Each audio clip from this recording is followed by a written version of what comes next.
Assalamualaikum warahmatullahi wabarakatuh. Alhamdulillahirabbil alamin. Wassalatu wassalamu ala asrafil anbiya'i wal mursalin Muhammadin wa ala alihi wa ashabihi ajmain.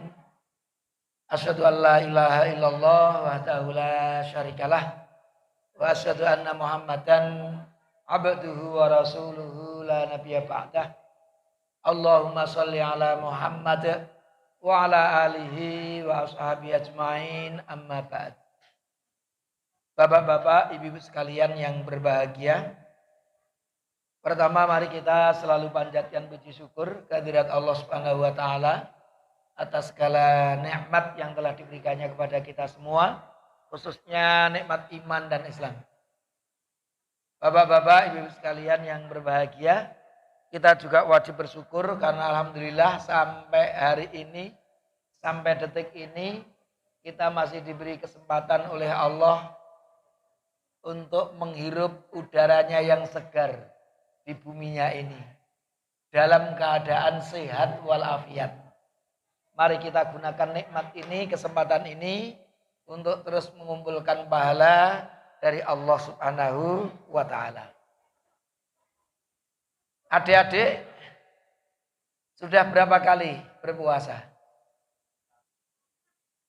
Ini tanggal berapa ini? Tanggal 26. Sudah berapa kali kalian berpuasa? Sudah 25 dan dengan hari ini ya. Berarti yang sudah buka itu 24 hari. Ini hari yang ke-25. Untuk yang puasanya hari Sabtu. Kalau yang puasanya Ahad itu 24. Yang hari Sabtu 25. Tapi insya Allah bapak-bapak, ibu-ibu, kalau melihat dari hasil hisab, tanggal 29 Ramadan, bagi yang puasanya itu Sabtu, itu ketika matahari tenggelam, posisi hilal di bawah ufuk. Jadi Ramadannya genap 30 hari. Dan untuk yang puasanya hari Ahad, itu tanggal 29-nya, itu ketika matahari tenggelam, posisi hilal di atas ufuk lebih dari 4 derajat. 4 derajat koma. Jadi kalau menurut teori hisab itu kalau di atas 3 derajat, itu bisa ditangkap oleh teleskop. Jadi insya Allah nanti Mbak Done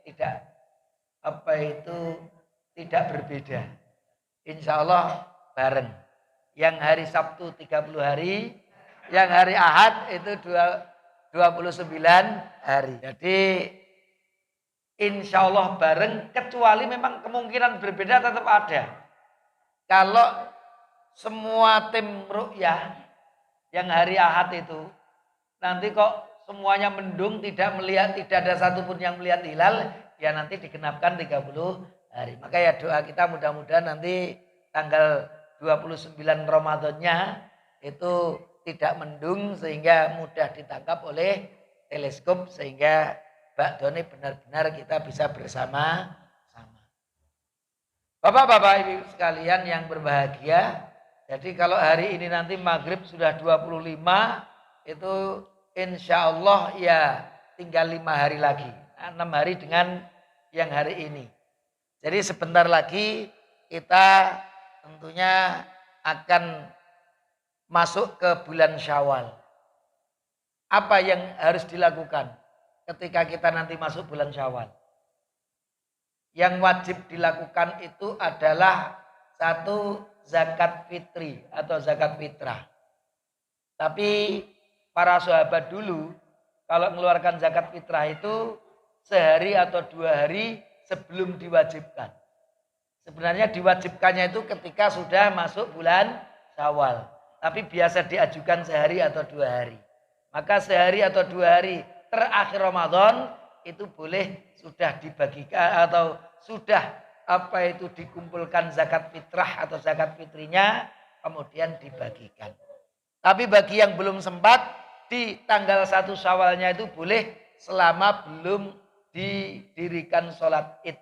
Itu masih boleh mengeluarkan zakat fitri Karena kalau didirikan sholat id, apalagi setelah selesai sholat id, maka mereka yang membayar bukan lagi namanya zakat fitri atau zakat fitrah, tapi namanya sodakoh.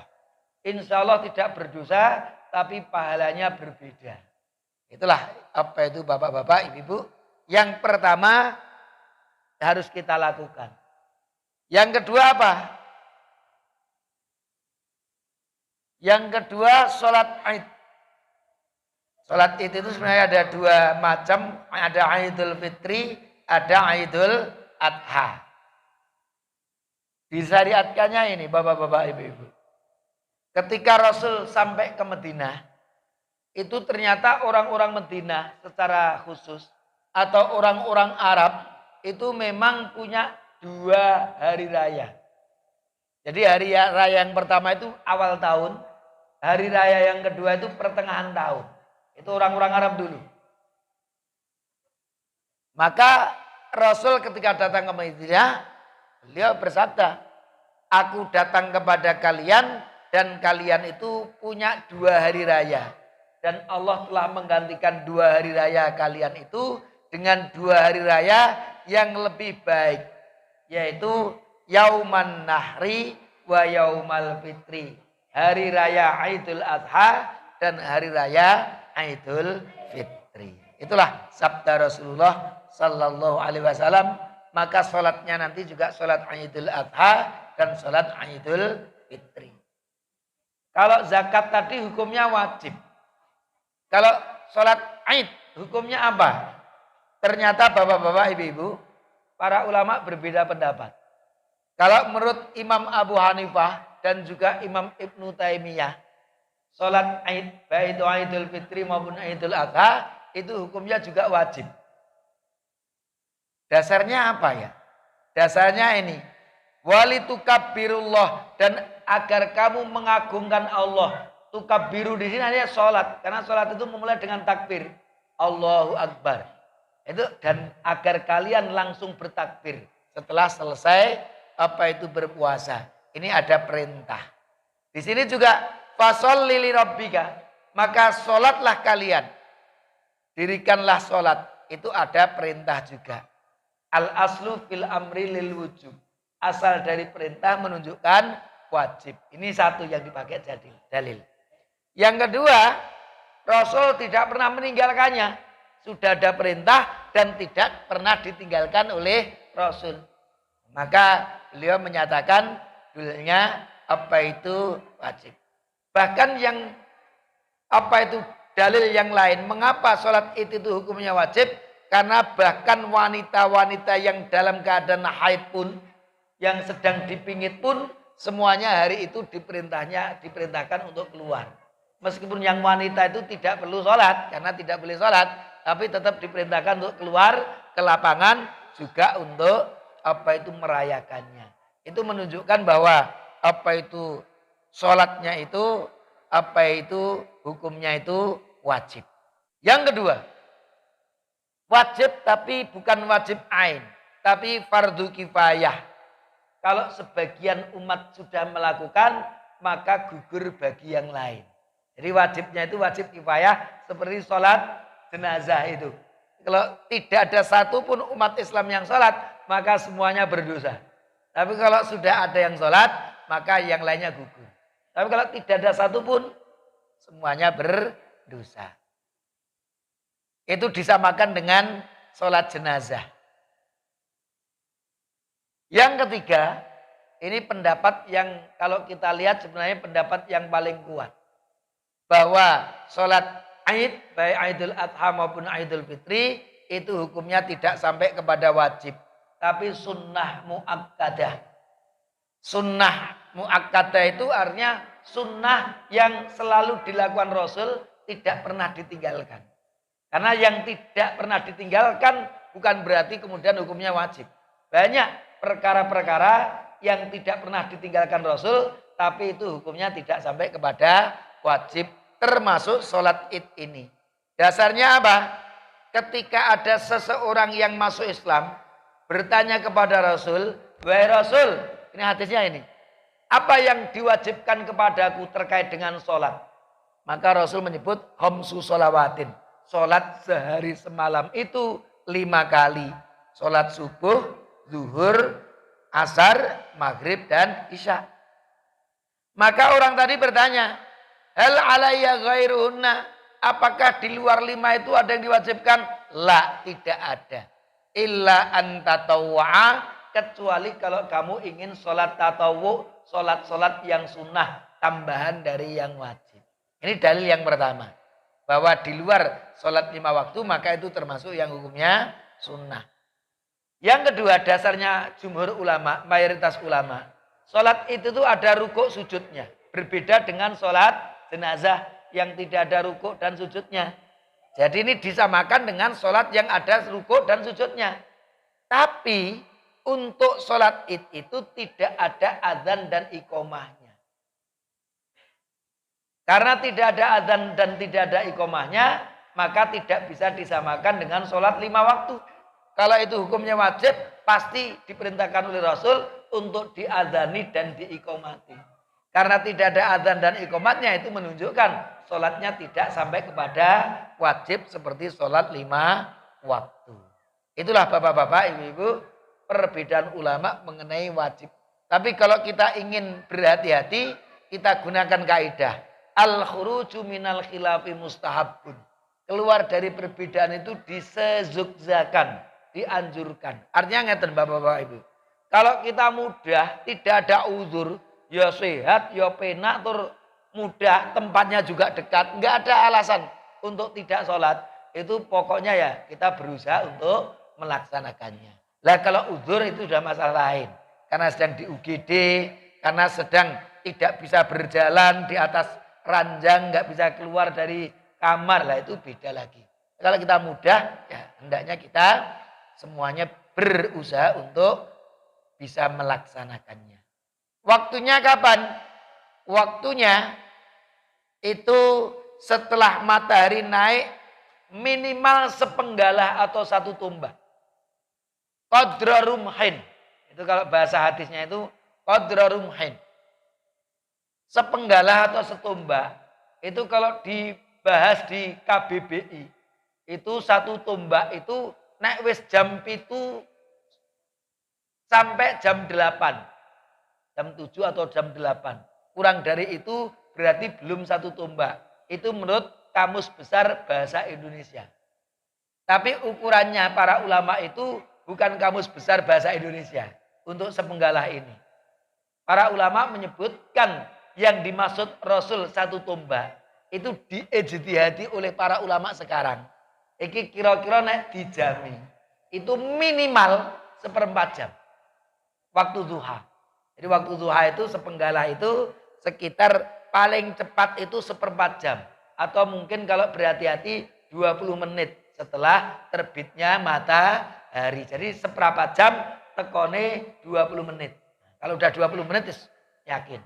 Itulah kurang lebih berkaitan dengan 1 penggalah. Kalau 2 penggalah ya berarti ditambah lagi kurang lebih 10 menit umpamanya seperti itu. Itulah waktu sholat Id. Kalau sholat Idul Fitri itu dianjurkan dilambatkan sekedip. Ya mungkin selawe menit, setengah jam setelah terbit matahari. Mengapa? Supaya yang belum sempat zakat fitri supaya bisa punya waktu untuk apa? Mencari orang yang bisa diberi zakat fitri atau zakat fitrah. Tapi kalau Idul Adha, para ulama menganjurkan disegerakan. Begitu 1/4 jam, segera dilaksanakan sholat id atau sebegitu 20 menit segera dilaksanakan. Untuk apa? Supaya pembagian udhiyah nanti bisa lebih cepat. Karena kalau sholatnya semakin siang, nanti pembagiannya juga semakin siang, semakin lambat. Itulah hikmah mengapa Idul Fitri lebih cepat dan Idul Adha agak dilambatkan sedikit. Bapak-bapak, ibu sekalian yang berbahagia, tempatnya di mana? Nih, tempatnya penting. Tempat sholat id itu kalau kita melihat hadis, ini hadis. Menuju al-musalla. Ini hadis yang diriwayatkan oleh Imam Bukhari dan Muslim. Itu Rasulullah itu yakhruju yaumal fitri wal adha. Keluar pada hari Idul Fitri dan Idul Adha itu ilal musalla ke al musalla. Musalla itu kalau di zaman Rasul itu tempatnya di sebelah timur. Apa itu? Masjid Nabawi. Itu di rumah namanya ini. Katsir bin As-Salt. Itu yang biasa digunakan untuk sholat id. Baik Idul Adha maupun Idul Fitri. Jadi Rasulullah itu meskipun Masjid Nabawi itu punya keistimewaan, tapi ternyata Rasul kalau sholat Idul Fitri dan sholat Idul Adha itu apa itu? Inda dari Katsirin ibn Salat. Beliau itu sholatnya di rumahnya Katsir bin Salat itu apa itu tanahnya lapang sekali. Maka kita sebut dengan tanah lapang. Ini tadi sudah saya sampaikan. Apa itu ilal Baqi? Ini di daerah Baqi. Baqi itu sebelah timur. Ini ilal musalla ke tempat sholat. Jadi Rasul meskipun Masjid Nabawi itu keutamaannya besar sekali, tapi untuk sholat Idul Fitri dan Idul Adha Rasul di tanah lapang. Maka kalau kita ingin mendapatkan pahala yang maksimal, sholatnya tidak di masjid, tapi di tanah lapang. Nah di masjid boleh enggak? Ya boleh, tetap sah. Karena masjid itu tempat untuk sholat. Itulah bapak-bapak, ibu-ibu sekalian yang berbahagia. Kemudian etika, berangkat menuju musola atau tempat sholat. Itu musola itu maksudnya tempat sholat. Kalau kita musola itu masjid kecil langgar. Tapi musola itu yang dimaksud di dalam hadis itu tanah lapang yang biasa digunakan Rasul untuk sholat. Dari kata as-sholat itu sholat. Musola tempat yang biasa digunakan untuk sholat. Ini musolanya Rasul untuk sholat id. Di rumahnya Katsir bin Salat tadi. Nah ini kau apa itu etikanya? Satu apa? Mandi. Jadi kalau kita tidak mandi, sholatnya juga sah. Asalkan tidak junub kita itu. Nah, asal nggak junub, kalau junub nggak sah sholatnya. Tapi kalau kita meskipun tidak junub, kok ingin mandi dulu sebelum kita sholat, maka kita mendapatkan pahala. Jadi ini tambahan pahala. Di dalam hadis dari Nabi Abdullah bin Umar, beliau mandi baik di hari Raya Idul Fitri maupun Idul Adha sebelum berangkat ke tanah lapang. Yang kedua, hadis diriwayatkan oleh Imam At-Tabrani dari sahabat Abdullah bin Abbas. Kana yalbasu yaumal aidi burdata hamra'in. Rasul itu kalau hari raya itu memakai burdah. Burdah itu kain. Ada yang menyebut kainnya itu lorek-lorek. Tapi ada yang menyebut kainnya itu berwarna hitam. Kain wol dari kulit. Apa itu bulu? Bulu hewan. Itu burdah. Rasul itu kalau sholat id itu khusus. Pakai pakaian yang khusus itu. Warnanya hamra merah. Yang dipakai oleh Rasulullah Sallallahu Alaihi Wasallam. Ini pakaian yang istimewa. Maka kita kalau pergi ke tanah lapang sebaiknya juga memakai pakaian yang kita anggap paling istimewa. Nah kira-kira kita punya 10 baju yang paling apik endi? Nah itu yang kita pakai yang paling bagus itu tadi. Itulah apa itu kesunahannya. Apa itu yang ketiga? Makan sebelum berangkat ke musola itu khusus untuk sholat Idul Fitri. Karena hari itu kita menyatakan bahwa kita tidak berpuasa lagi. Maka disunahkan untuk berbuka, makan atau minum. Paling tidak 1 kurma, 2 kurma, seteguk, 2 teguk air. Yang penting hari itu kita menunjukkan tidak berpuasa. Nah, karena apa? Karena memang sudah bukan bulan Ramadan lagi. Dan di hari itu memang haram untuk berpuasa. Jadi kalau nanti tanggal 1 Syawal kok nekat. Wis liyane do bakdo aku tak poso dhewe malah dosa. Wis rekoso tur tambah dosa. Karena itu termasuk hari yang diharamkan kita untuk berpuasa. Maka ya yang terbaik sebelum kita berangkat ke tanah lapang, seteguk 2 teguk atau makan sedikit itu sebelum kita berangkat menuju sholat. Yang keempat, terus bertakbir. Ini ketikanya. Dari rumah bertakbir. Nanti takbirnya saya sebutkan di belakang. Terus bertakbir dari rumah menuju tempat sholat. Apakah takbir boleh dipimpin? Ini ada pertanyaan memang. Ada satu hadis yang diriwayatkan oleh Imam Baihaqi. Disebutkan dari Abdullah bin Umar. Annahu kana yukabbiru bimina. Sahabat Abdullah bin Umar itu takbir di Mina. Waktu itu memang Rasulullah sedang ibadah haji. Tilkal ayyam, pada hari itu hari-hari raya dan hari tasyrik. Khalfas sholawati, di belakang sholat-sholat, yaitu sholat 5 waktu. Wa ala firasi, bahkan di atas kasur beliau, itu beliau bertakbir. Wa fi fustatihi, di tenda-tenda beliau. Wa majlisi, di tempat-tempat pertemuan beliau. Wa mamsahu, dan dia ketika beliau berjalan, beliau terus mengucapkan takbir. Jadi memperbanyak takbir benar di hari-hari itu. Nah, itu untuk Idul Adha. Kalau Idul Fitri tentunya hanya sampai ketika kita menjelang sholat itu. Nanti setelah sholat kita sudah tidak dianjurkan lagi atau sudah tidak disyariatkan lagi untuk bertakbir. Sighah takbirnya itu dasarnya dari Musonaf Ibn Abi Syaibah, ini dari sahabat Abdullah bin Mas'ud. Jadi kalau kita cari di kitab Bukhari, Muslim, Muraineh, dari Rasul mencontohkan tidak ada. Tapi hadis terkait dengan bacaan takbir, hari raya itu dari Musonaf Ibn Abi Syaibah, dari sahabat siapa? Abdullah bin Mas'ud. Annahu kana yukabbiru ayyamat tasyrik, bahwa Abdullah bin Mas'ud itu kalau pada hari-hari tasyrik atau hari raya itu beliau bertakbir, Allahu Akbar, Allahu Akbar, la ilaha illallah, wallahu akbar, Allahu akbar, walillahil hamdu. Itu riwayat dari Abdullah bin Mas'ud. Allahu akbar, Allahu akbar, la ilaha illallah, wallahu akbar, Allahu akbar, walillahil hamdu. Hanya ini riwayat terkait dengan takbir yang kita baca itu. Ada lagi riwayat yang lain, Allahu akbar kabiro. Hanya itu saja. Allahu akbar kabiro. Itu riwayat yang lain. Nah, itulah Bapak-bapak, Ibu-ibu, riwayat tentang bacaan takbir. Kapan memulai? Memulainya berdasarkan ayat ini. Walitukabbirullaha ala ma hadakum wa la'allakum tashkurun. Kemudian ini ada penjelasan dari beberapa tafsir.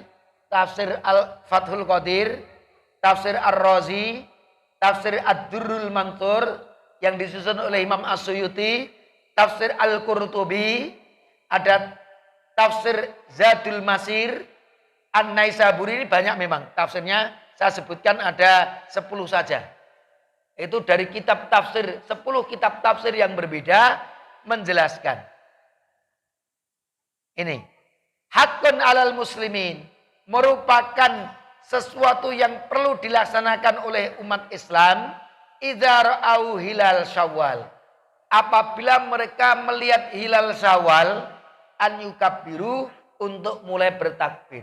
Kapan melihat hilal Syawal itu? Ya di akhir Ramadan. Begitu hilalnya tampak, berarti besok sudah 1 Syawal, atau hari itu saat itu sudah 1 Syawal.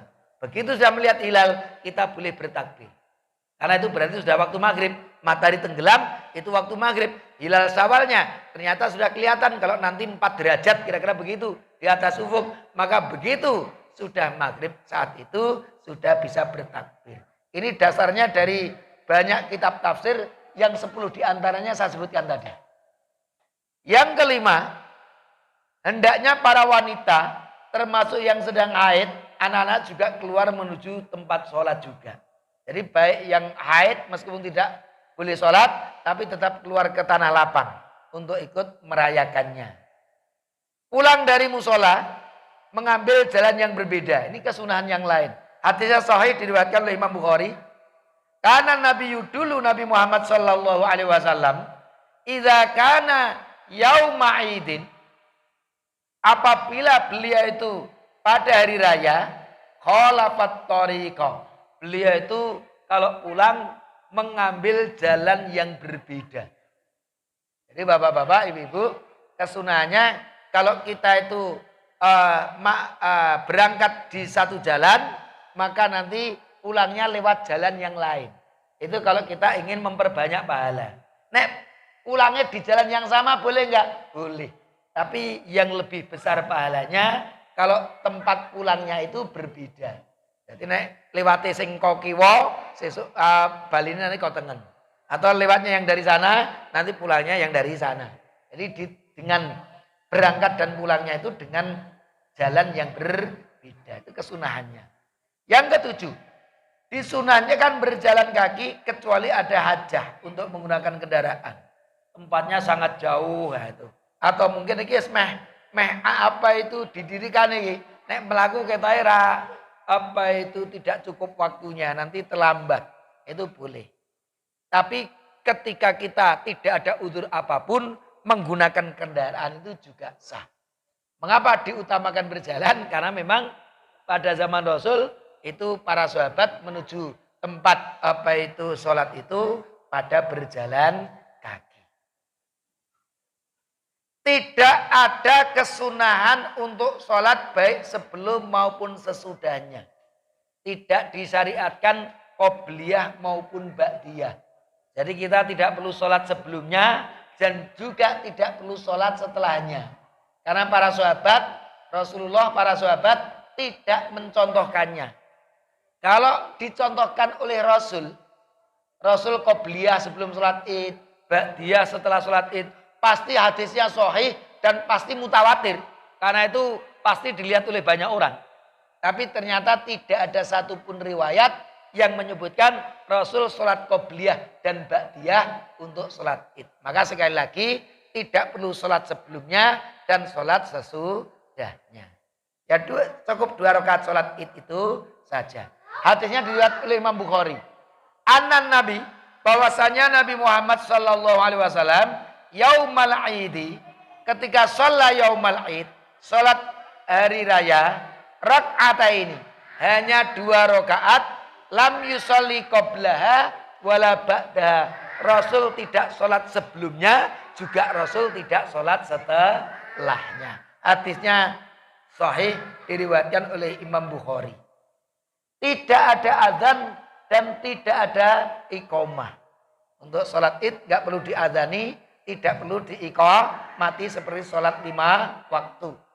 Hadisnya sahih diriwayatkan oleh Imam Muslim. Ini kalau sudah baca hadisnya udah mantap. Shallaitu ma'ar, ini Jabir bin Samurah.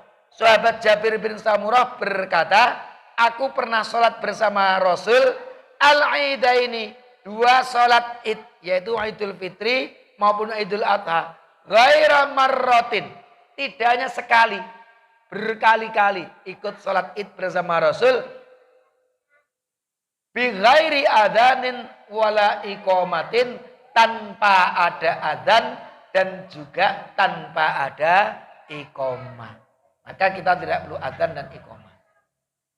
Bapak-bapak, ibu-ibu sekalian yang berbahagia, kemudian kita menuju tata caranya. Tata caranya sholat id itu bagaimana? Sholat id itu 2 rakaat. Sholatul adha rak'atani. Sholat idul adha itu 2 rakaat. Wal fitri rak'atani, dan sholat Idul Fitri itu 2 rakaat. Hadis riwayat Al-Baihaqi dan An-Nasai. Nanti berdasarkan hadis ini, nanti ada hadisnya ini, ada beberapa ini. Ini kita sebutkan saja.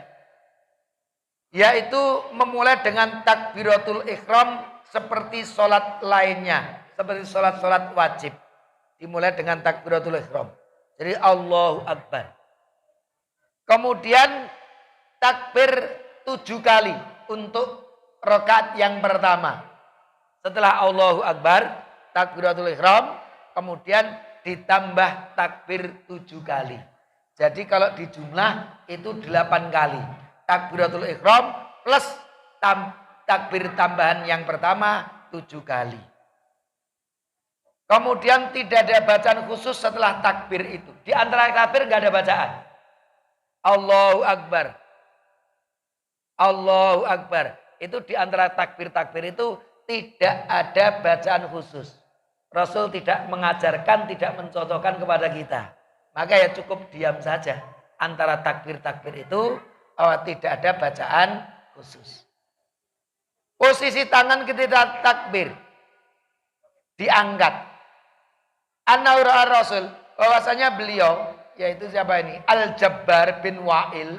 An-Naura Rasul, beliau melihat Rasulullah sallallahu alaihi wasallam yarfa'u yadaihi ma'at takbirah. Beliau selalu mengangkat tangan beliau ketika takbir. Jadi termasuk zawaidnya itu ketika takbir diangkat tangannya. Seperti kita mengangkat ketika takbiratul ihram. Tentang takbir zawaid itu ada beberapa riwayat ini. Ada riwayat At-Tirmidzi, ada riwayat Ahmad, ada riwayat Abu Dawud. Tapi kalau saya bacakan nanti terlalu banyak tadi. Salah satunya saja ini. Riwayat Abu Dawud. At-takbiru fil fitri. Takbir di dalam salat fitri atau salat Idul Fitri. Sab'un fil ula wa khamsun fil akhirah. 7 yang pertama, 5 yang terakhir. Wal qiraatu ba'dauma kiltaihima. Dan membaca setelahnya itu. Ini apa itu? Qoblal qiraah ini. Sebelum membaca. Ini tadi. Apa itu tambahnya 7 dan 5 sebelum membaca Al-Quran. Selanjutnya. Membaca Al-Fatihah. Kemudian membaca surah atau beberapa ayat. Kalau pendek ya 1 surah. Kalau terlalu panjang seperti Al-Baqarah cukup beberapa ayat. Kemudian melakukan seperti pada sholat umumnya. Rukuknya, iktidalnya, sujudnya, duduknya. Termasuk bacaan-bacaannya sama seperti sholat wajib kita. Kemudian takbir intikal. Ini artinya takbir untuk menuju rakaat yang kedua. Berpindah dari rakaat yang pertama menuju rakaat kedua. Jadi setelah sujud yang kedua menuju berdiri. Itu kan kita takbir Allahu Akbar. Nah, itu setelah kita takbir intikal, kemudian ditambah lagi takbir 5 kali zawaidnya. Jadi untuk rakaat yang kedua jumlahnya 6 kali takbir. Yang pertama, takbir intikal ditambah tambahannya itu 5 takbir. Kemudian membaca Al-Fatihah dan surah seperti rakaat pertama. Kemudian rukuk, sujud, iktidalnya juga sama seperti rakaat yang pertama. Kemudian duduk tasyahud. Diakhiri dengan salam. Tasyahudnya itu kalau menurut pendapat Imam Ahmad bin Hambal. Duduknya iftirash. Seperti tahiyat awal. Tapi menurut mayoritas ulama, jumhur ulama, posisinya tawarruk. Tawarruk itu seperti tahiyat akhir. Apa tuh bedanya iftirash dengan tawarruk itu? Kalau iftirash itu pantat kita itu menduduki kaki kiri. Jadi kaki kirinya itu kita duduki dengan pantat kita. Itu iftirash. Tapi kalau tawarruk kaki kiri kita lebih ke depan lagi sehingga pantat kita tidak menduduki kaki yang lebih depan tadi tapi ke alas. Itu namanya duduk tawarruk. Untuk kaki kanannya sama, tidak ada perubahan. Posisi badan juga tidak ada perubahan antara iftirash dengan tawarruk. Jadi tawarruk itu bukan kemudian deglek begini, tidak. Apa itu? Kalau kita kan kadang-kadang deglek itu ya. Tahiyat itu deglek itu. Deglek itu karena tidak bisa berdiri. Bukan kalau anak-anak iso tegak kok malah ngene iki salah. Jadi posisi kepala itu lurus. Tidak ada yang deglek, itu enggak ada. Ini lurus. Tapi kalau sudah sepuh, kakinya wis rada angel dinggo rukuk sujud itu biasanya tahiyat ya mau tidak mau mesti ngene iki. Itu karena tidak mampu untuk tegak. Itulah kurang lebih. Khutbahnya dilakukan setelah sholat dan khutbahnya cukup sekali saja, bukan 2 kali khutbah. Dimulai dengan salam dan jangan langsung takbir, tapi membaca hamdalah. Seperti kita memulai khutbah. Baru setelah itu mau takbir boleh. Disunahkan di atas tanah bukan di atas mimbar. Mendengarkannya sunnah tidak wajib. Nah, meskipun sekarang banyak mimbar, kalau Rasul dulu memang di atas tanah. Itu karena kalau sholat di Masjid Nabawi ada mimbarnya, tapi kalau Rasul sholat id di Idul Fitri atau Idul Adha di atas tanah. Tapi pakai mimbar juga nggak apa-apa. Tapi yang lebih utama sebenarnya tanpa mimbar. Mendengarkannya itu hukumnya sunnah. Jadi khutbahnya itu juga sunnah, mendengarkannya juga sunnah. Jadi kalau umpamanya habis sholat id nggak ada khutbah, sholat idnya sah atau tidak sah? Sholatnya sah. Karena khutbahnya itu hukumnya sunnah. Itulah bapak-bapak, ibu-ibu. Apakah saling mengucapkan setelah sholat? Ketika kita merayakan sholat id, ternyata ada satu riwayat ini. Taqabbalallahu minna wa minka ya Amirul Mukminin.